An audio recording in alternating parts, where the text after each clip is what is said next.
My name is Tom Barker, and my community is the village of Sutton Scotney, near Winchester in Hampshire. The village has a current population of around 500, and today most of the villagers work in the surrounding towns and cities of Winchester, Basingstoke, Andover and London.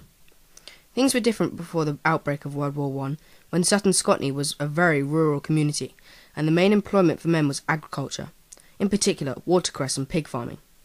And for women it was generally domestic service in the numerous large country houses in and around the village. The most obvious impact of World War I on my community resulted from the death of 48 men killed during the 5 years of fighting. 48 men from a village population of 150 at the time represents a large percentage, and it is likely that every family in the village was directly affected. Sutton Scotney is one of the few communities that lost two brothers killed on the same day. Victor and Edwin Hillary, who both died on the 13th of August 1915, and are commemorated on the Helles Memorial.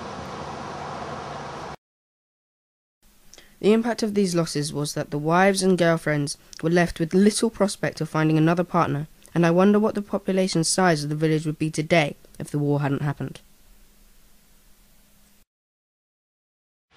For example, the local school closed to lack of numbers. Would this have been the case if the village population had been larger?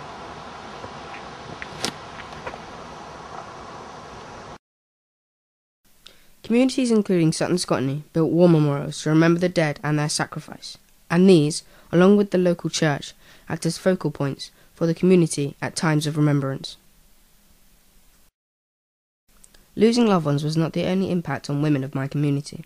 The absence of men meant that women moved away from the domestic service and took over farm work, or were employed into Winchester and other nearby towns doing jobs previously done by men, including work on the buses, railways and in the civil service.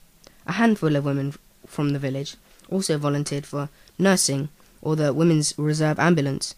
After the war, such employment continued because the advantage of a domestic service were that the wages were higher, conditions were better, and the women's independence was enhanced.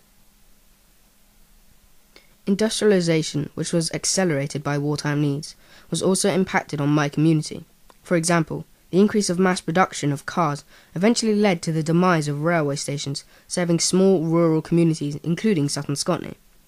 The station had been heavily used towards the end of World War I because of the HMS Kestrel at nearby Worthy Down, which was occupied by the Wireless and Observers School of the Royal Flying Corps in 1917. The village also benefited from the increased employment when Taylor's Coaches was established in 1916 and provided transport for troops.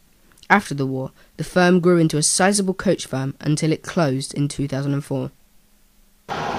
In summary, the impact on my community in Sutton Scotney can still be seen today, and even though the generation that was directly involved has passed on, there are still people living in the village who lost fathers and uncles.